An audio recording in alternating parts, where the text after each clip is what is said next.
कालपासूनच अंजनाबाईंच्या आनंदाला पारावार उरला नव्हता. खूप दिवसांपासून त्या लेकीला माहेरी राहायला बोलवत होत्या, पण सतत काहीतरी कारण देऊन नंदिता त्यांची लेक माहेरी जाण्याचं टाळत होती. पण काल नंदिताचा फोन आला होता आणि तिने सांगितलं की ती माहेरी येत आहे. मग काय, आता लेक येणार म्हटल्यावर आईसाहेब एकदम खुशीतच होत्या. काय काय लेकीसाठी बनवून ठेवू आणि लेक आल्यावर काय काय करायचं हे ठरवण्यातच त्यांचा वेळ जात होता. मुलगा अजिंक्य आणि एक मुलगी नंदितासोबत अंजनाबाईंचे दिवस आनंदाने अगदी भरभरून जात होते. मुलांच्या लहानपणीच त्यांचा नवरा वारला होता आणि सगळी जबाबदारी आता अंजनाबाईंवर आली होती आणि ती जबाबदारीही त्यांनी लीलया पेलली. नवऱ्याच्या कारखान्याचं काम सांभाळत त्यांनी मुलांना उच्च शिक्षित करून मोठं केलं.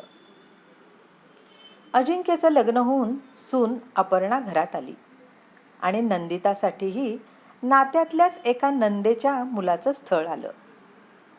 नात्यात आपली पोरगी सुखरूप राहील आणि आपल्याच घरात राहिल्यासारखी राहील म्हणून अंजनाबाईंनीही लग्नासाठी होकार दिला आणि नंदितानेही आपला होकार कळवला. शेवटचं लग्न म्हणून ते अगदी थाटामाटात पार पडलं. भाऊ अजिंक्य आणि वहिनी अपर्णाने सगळी जबाबदारी पार पाडत कशाचीच कमतरता भासू दिली नाही. नात्यातच लग्न असल्याने सगळ्याच नातेवाईकांचं ह्या लग्नाकडे जातीनं लक्ष होतं आणि म्हणूनच की काय, अंजनाबाईंनी लेकीला सांगितलं होतं की आता आपल्या घरची इज्जत तू तुझ्या सासरी घेऊन चालली आहेस आणि त्या इज्जतीला कधीही धक्का लागणार नाही ह्याची जबाबदारी आता तुझ्यावर आहे. नवरा गेल्यानंतरही मी ताठ मानेनं तुम्हाला मोठं केलं आणि असंच ताठ मानेनंच मला माझे डोळे मिटायचे आहेत. आता आपल्या घरातल्या मानमर्यादेचं आणि संस्कारांची लाज राखणं हे तुझ्या हातात आहे. त्याचं रक्षण करत संसार कर ग पोरी म्हणत त्या लेकीला गळ्यात घेऊन हमसाहमशी रडत होत्या. नंदिता लग्न होऊन सासरी गेली आणि इकडेही सगळे आपापल्या कामात गुंतले. नंदिताची जागा अपर्णाने कधीच घेतली होती आणि आता त्यांच्यात सासू सुनेचं नातं न राहता आई आणि मुलीचं नातं झालं होतं. सगळं काही सुरळीत चाललं होतं, पण खरंच तसं होतं का? नंदिता लग्न झाल्यावर जेव्हा पहिल्यांदा घरी आली तेव्हा तिच्या चेहऱ्यावर नुकतंच लग्न झालेल्या मुलीसारखं कुठलंच तेज नव्हतं. पण अंजनाबाईंना वाटलं की अचानक सासरची सगळी जबाबदारी अंगावर पडल्यामुळे लेक अशी झाली असेल, म्हणून त्यांनी तिला संसारातल्या काही गोष्टी सांगितल्या. पण इकडे अपर्णाला मात्र हा प्रकार विचित्र वाटत होता. तिने नंदिताला विचारलंही, पण नंदिताने हसतच तिला उत्तर देण्याचं टाळलं. 4 दिवसांसाठी माहेरी आलेली नंदिता नवऱ्याचा फोन आल्यावर लगेच दुसऱ्या दिवशीच जायला निघाली आणि सासूबाईंना माझी खूप आठवण येते असं कारण देत निघून गेली. लग्नाच्या 2 वर्षात नंदिता 4-5 वेळाच माहेरी आली, पण जास्त दिवस न राहता लगेच निघून जायची. 1-2 वेळा मात्र अंजनाबाईंना प्रकर्षाने असं जाणवलं की आपल्या मुलीला खूप त्रास होतोय. त्या तिला नेहमी काय झालंय विचारायच्या, पण नंदिता नेहमीच हसून तो विषय टाळायची आणि म्हणायची, मी नेहमीच मर्यादेत राहते आणि तुझं नाव खराब होईल असं मी कधीच करणार नाही म्हणत ती आईला मिठी मारायची. पण का कुणास ठाऊक अंजनाबाईंना लेकीच्या ह्या मिठीत कुठलीच ऊब जाणवत नव्हती. नंदिताचं हल्ली धडपडणं वाढलं होतं, कारण जेव्हा जेव्हा ती माहेरी यायची तेव्हा तेव्हा तिला कधी फरशीवर घसरल्याने लागलेलं असायचं तर कधी स्वयंपाक करताना कापायचं. पण तिच्या शरीरावर बऱ्याच जखमा त्यांना दिसत होत्या, पण तरीही नंदिता त्यांच्यासमोर हसत राहायची. अंजनाबाईंना काहीच समजायला मार्ग नव्हता, म्हणूनच त्यांनी आपल्या नंदेला आणि जावयालाही विश्वासात घेऊन विचारण्याचा प्रयत्न केला, पण त्यांना काहीच समाधानकारक उत्तर मिळालं नाही. अपर्णाही नंदिताला विचारून थकली होती. म्हणूनच नंदिताला आता घरी बोलवून एकदाचा सगळा सोक्षमोक्ष ते लावणार होते. आणि यावेळेस त्यांनी जावयालाही खूप विनवण्या करून नंदितासोबत यायला सांगितलं होतं. आणि म्हणूनच आता लेक आणि जावई दोघं येणार होते. आज अंजनाबाईंच्या आनंदाला पारावार उरला नव्हता. घरात त्यांची लेक आणि जावई आले होते. सगळीकडे आनंदाचं वातावरण होतं. नंदिताचं अख्खं माहेर तिच्या आणि तिच्या नवऱ्याच्या दिमतीला लागलं होतं. दिवसभर अगदी मजेत गेला. दिवस आणि मग रात्रीच्या जेवणानंतर जावई बापू झोपायला म्हणून एका खोलीत निघून गेले. आणि इकडे नंदिता सगळ्यांसोबत गप्पा मारत राहिली. ती खूप भरभरून बोलत होती. तिच्या बोलण्यात तिचं दुःख जाणवतच नव्हतं. पण तिच्या अंगावर खूप साऱ्या खुणा अंजनाबाई आणि अपर्णाला डोळ्यात खुपत होत्या.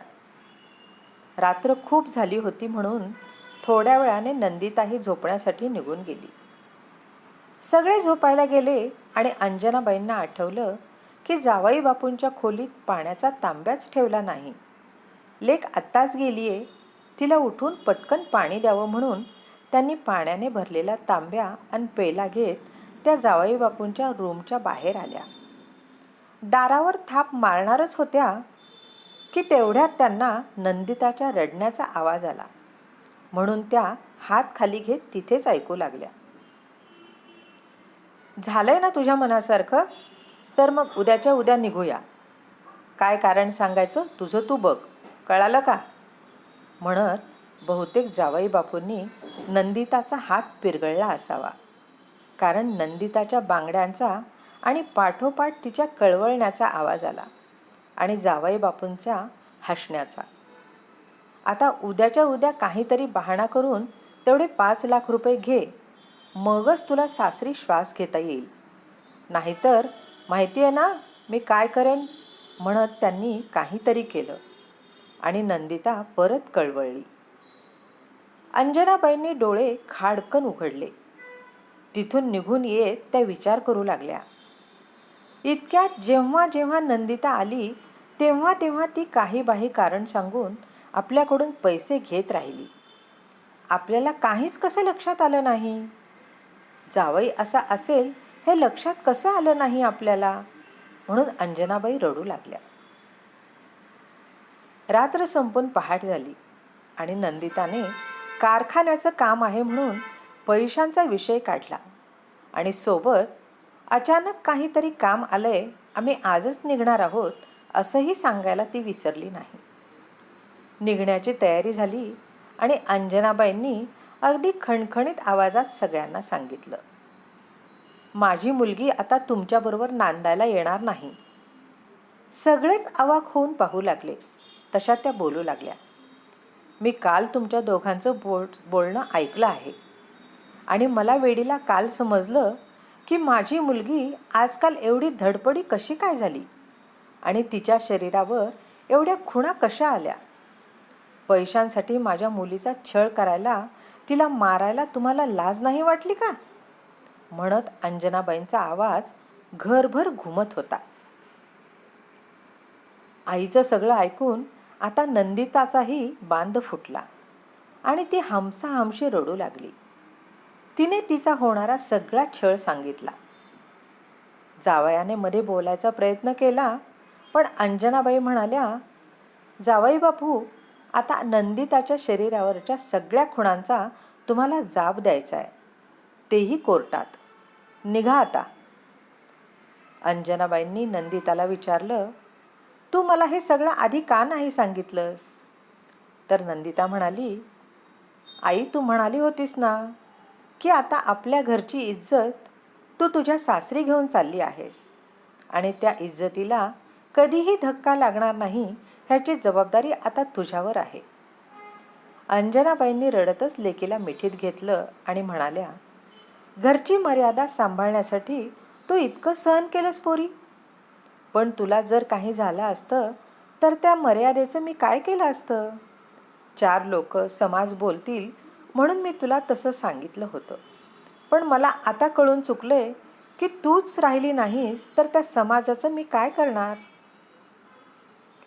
आता जरी तुझं लग्न झालंय तरी माहेराला तू पाहुणी मुळीच नाहीस. अजूनही तू ह्या घरची लेक आहेस आणि शेवटपर्यंत राहशील. तुझं हक्काचंच घर आहे हे आणि तू तुझा कोणताही निर्णय घे, आम्ही तुझ्यासोबतच आहोत. आम्हाला आमची मुलगी हसत खेळत आणि जिवंत हवी आहे. समाजाच्या भीतीने मला तिला मारायचं नाही किंवा तिचा जगण्याचा हक्क हिसकावून घ्यायचा नाही. मान मर्यादा भावना आपलेपणा हे सगळं आपल्या माणसांसाठी असतं, 4 लोकांसाठी नाही.